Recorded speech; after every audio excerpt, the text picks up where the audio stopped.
I'm Charlotte Hall. I'm the strategic lead for the London Healthy Workplace Charter, which is a mayoral initiative supported by Public Health England, Paul's team here in London, and also by the 30 boroughs, including the City of London.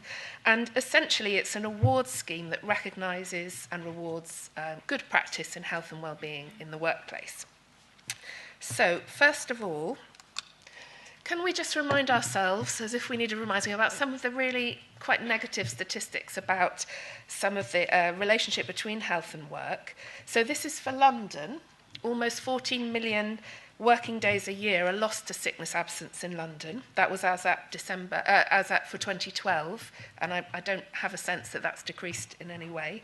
So an average London firm of 250 employers can lose up to £250,000 a year or £4,800 a week due to sickness absence, which is quite sobering. But we have some better news. Physically active workers take 27% fewer sick days than their non-physically active counterparts. And happier workers are 12% more productive than average, with unhappy workers 10% less productive. And that was a report that was produced by PwC in 2014. So, the London Healthy Workplace Charter, as I've said, is an accreditation scheme, and it gives employers clear and easy steps that they can follow to improve their workplaces.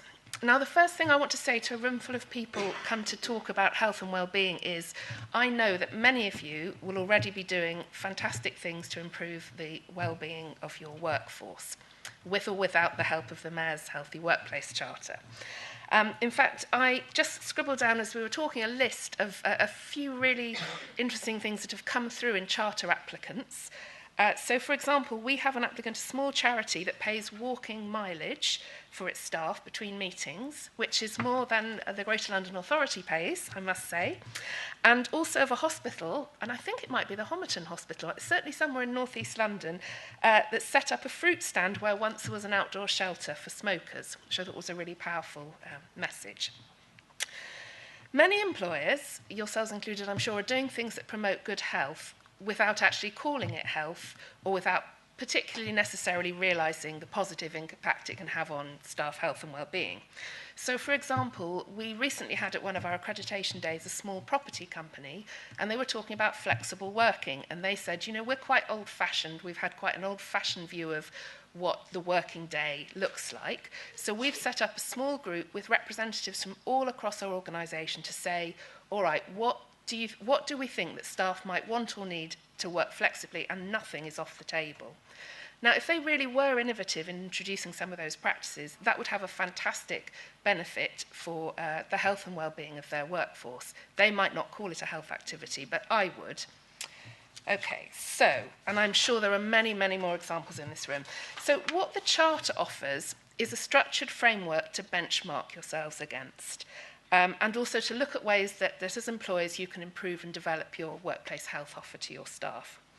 So it's a great way for businesses to show that health and well-being really matters to employers.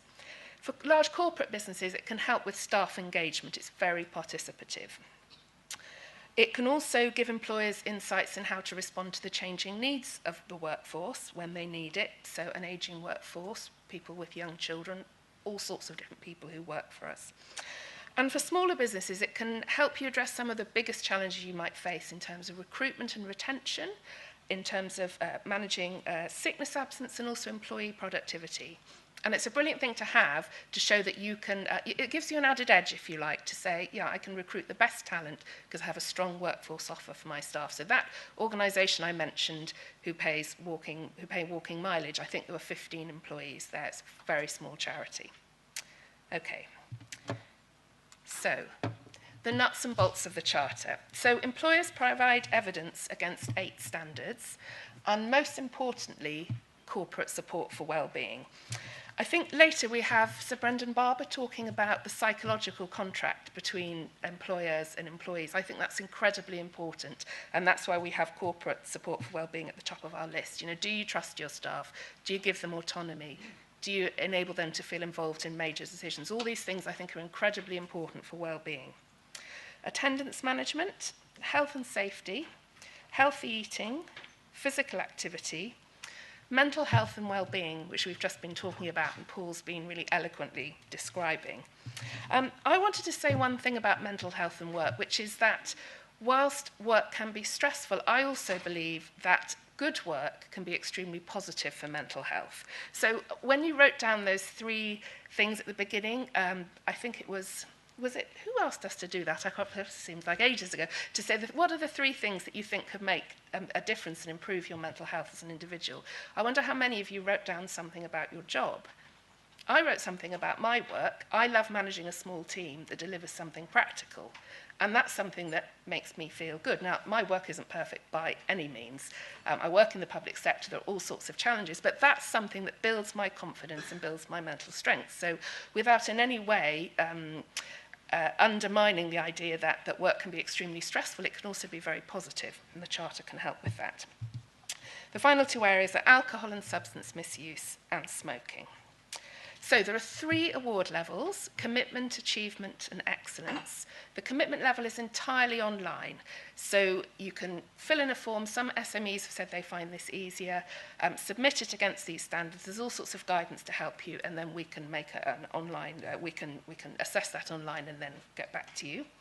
For the higher levels, you also make an application, but you come to a pretty robust verification day at City Hall. In fact, there's one going on there today, even as I speak, so I'm hoping we may have a few more Charter employers accredited by the end of today. It's robust, and I'm not saying it's not no work, because it wouldn't mean anything if it was no work, but we try to make it as easy as possible.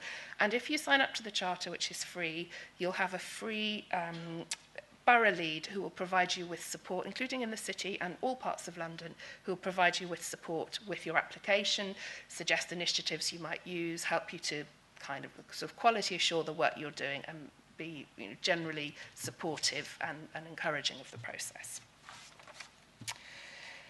So the other thing that we have every year, again, this is coming up as well. It's a little bit stressful at the moment. We also have the annual awards ceremony coming up in 2 weeks tomorrow at City Hall. So if you are awarded with a Charter accreditation, you come over to City Hall. It's for those of you in the city, you can look at Tower Bridge from the other side of the river, and we have a reception. The Mayor, his representative, will come and give awards, and we encourage people to try to get press coverage and publicity and so on. Okay. So where are we now? As of now, though I hope to have more by the end of today, we have 114 accredited employers who employ over 225,000 people. And we have more than 300 others who are signed up and working towards accreditation.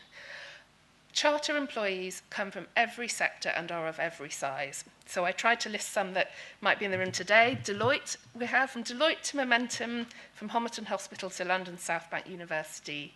Employers of all sizes and sectors are signing up. I think our largest organisation is 24,000, and our smallest is the the charity I mentioned with 14 people in it. So,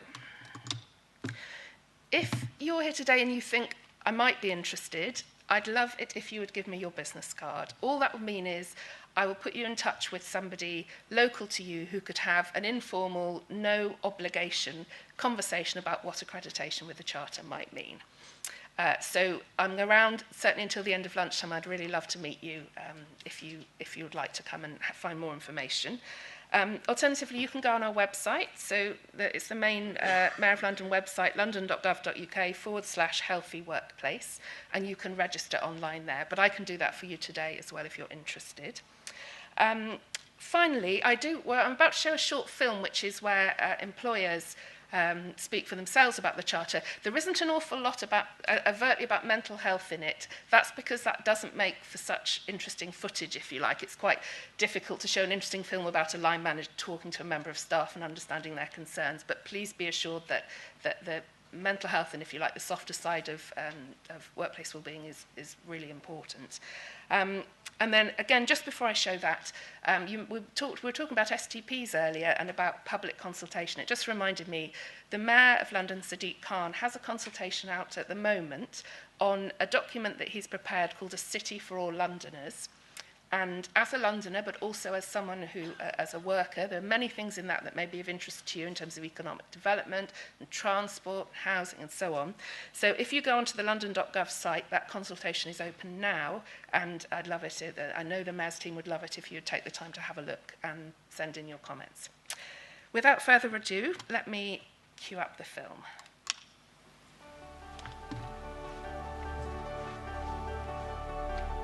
I'm Carol Talib, I'm HR Business Partner in Danone UK. Danone is an international company that operates all over the world. You probably know us more through our brands like Evian, Volvic, Activia or Cowangate. Our journey has started many years ago and we needed to challenge ourselves with a structure that moves from good, better, best, and I think the Charter gives an excellent structure for that. I'm Matthew Hopkins, Chief Executive of Barking-Haven and Redbridge University Hospitals Trust. Our organisation employs 6,500 staff and volunteers, and we run 2 hospitals and services in 6 other sites. Well, at this organisation we spend about £2 million a month on temporary staff, some of whom are employed to cover staff that are off sick.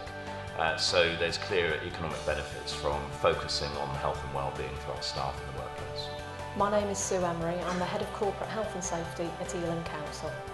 We need to operate functionally as a council because we have our customers and our residents that we're providing services for. So if we've got a lot of staff off sick, it obviously has an impact on the delivery to our community.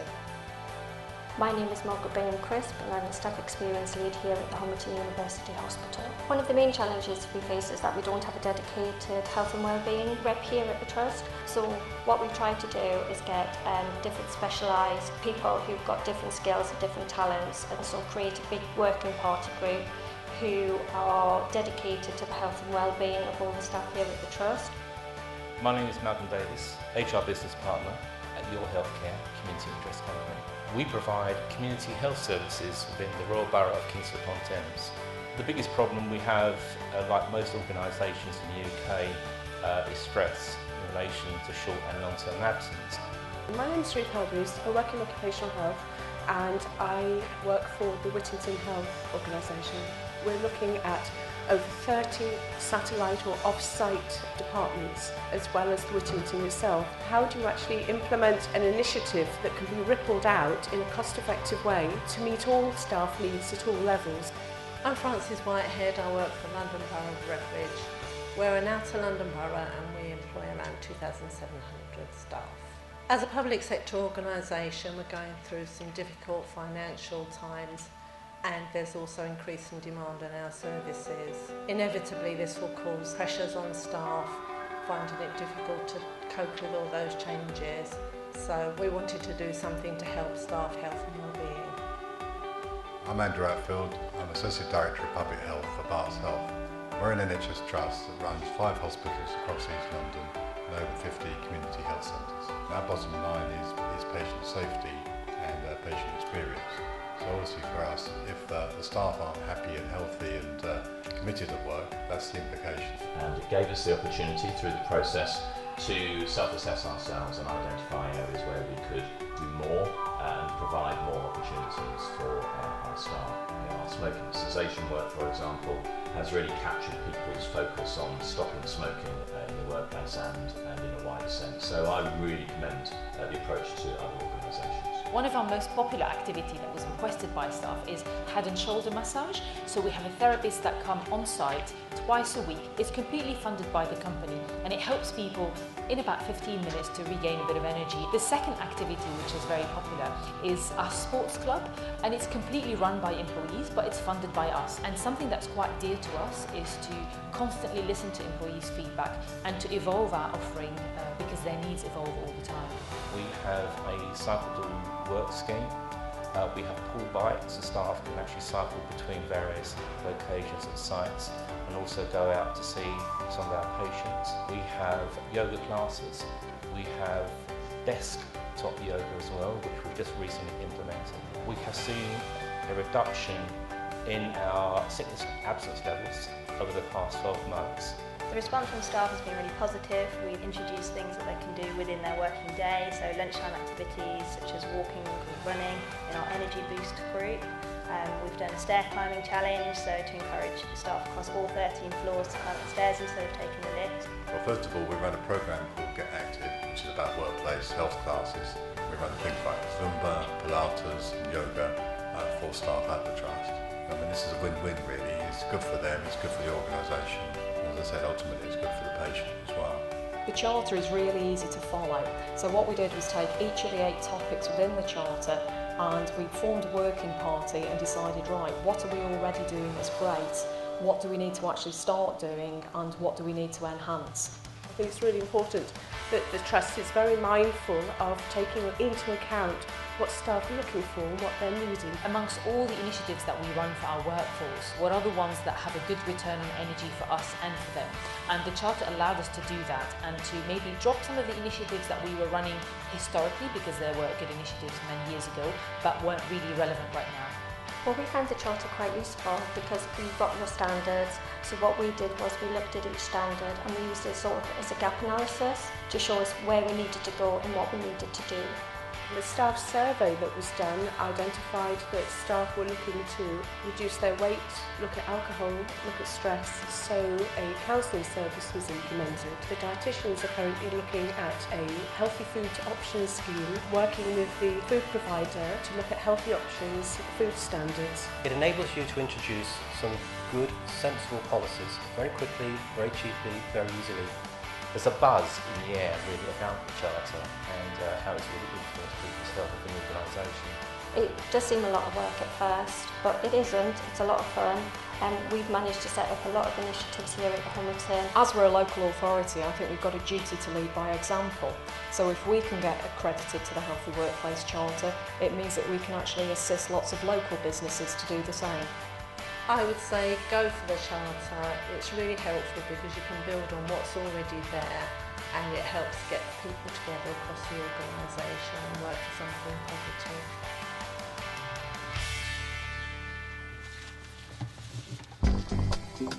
positive.